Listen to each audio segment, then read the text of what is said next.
ইসলামের শরিয়ার মোতাবেক আমাদের দেশটা যাতে সুন্দরভাবে চলে।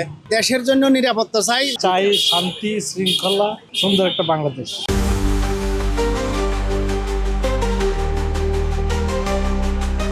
নতুন বছরে বাংলাদেশ কেমন চায় সাধারণ মানুষ। প্রিয় দর্শক, বাংলা নিউজের বিশেষ আয়োজন মত-বিমতে আপনাদের স্বাগত জানাচ্ছি আমি তুলনা আফরিন।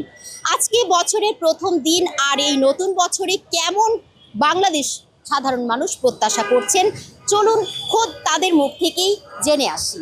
দেশের প্রথম কথা হলো বেকারত্ব দূর হোক, শান্তশিষ্টভাবে বসবাস করতে, দেশের সার্বিক উন্নয়ন কামনা করি। আশা করি আগামী দিনে যারা নেতৃত্বে আসবে দেশের জন্য, জনগণের জন্য, মানুষের জন্য যে কাজ করে এই সরকারকে প্রত্যাশা করি। দেশের জন্য নিরাপত্তা চাই, মানুষ যেন স্বাভাবিক জীবন যাপন করতে পারে, মানুষের এই রাস্তাঘাটে চুরি চিন্তায় রাহাজানি যেন না হয়। নতুন বছরে এটাই প্রত্যাশা যে বিগত বছরগুলিতে যেই গ্লানিগুলি ছিল বা যেই সমস্যাগুলি ছিল এগুলো যেন আমরা অতি শীঘ্রই কাটে উঠতে পারি এবং দেশকে যেন আমরা আরও ভালোভাবে সামনের দিকে অগ্রসর হতে পারি, দেশের সমৃদ্ধি করতে পারি, দেশের জৈবিক চাহিদাগুলো যেগুলো আছে, দেশের অর্থনীতি বা অন্যান্য বিষয়গুলো যেন আমরা আরও উন্নতি করতে পারি, এই প্রত্যাশাই রইল দেশের প্রতি। চাই শান্তি শৃঙ্খলা, সুন্দর একটা বাংলাদেশ, জীবনের নিরাপত্তা শৃঙ্খলতা।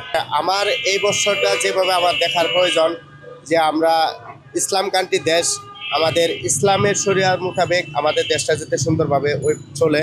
কোরআনে যে কথাগুলো বলা আছে, যেভাবে দেশ পরিচালনার কথা বলা আছে, সেইভাবেই যাতে আমাদের দেশটা ওইভাবে সুন্দরভাবে চলে। দেশে যেগুলা আমরা নেগেটিভ সাইড যদি খুঁজতে যাই, যে ঘুষ, সুদ, এই রাস্তায় চিন্তাকারী, এগুলা থেকে আমাদের বের হওয়ার জন্য আমাদের কোরআনের যেগুলো নিষেধ, যেগুলো আদেশ দেওয়া আছে, সেগুলো অবশ্যই আমাদের উপরের লেভেলে যারা বড় বড় কর্মকর্তা, এমপি, মন্ত্রী যারা আসবেন, তারা এগুলা চিন্তা ভাবনা করে যে কোরআন মাফিক যদি দেশটা সুন্দরভাবে চালানো যায়, আমার মনে হয় যে দেশটা ভালো দিকে নেওয়া যাবে। আমি চাচ্ছি আমার দেশটা সুন্দরভাবে চলুক, সুন্দরভাবে দেশটা ঘটুক, দেশে কোনো অশান্তি না আসুক, দেশটা সবসময় শান্তির পথে চাচ্ছি। আমরা যাতে দেশটা খুব শান্তিতে থাকতে পারি।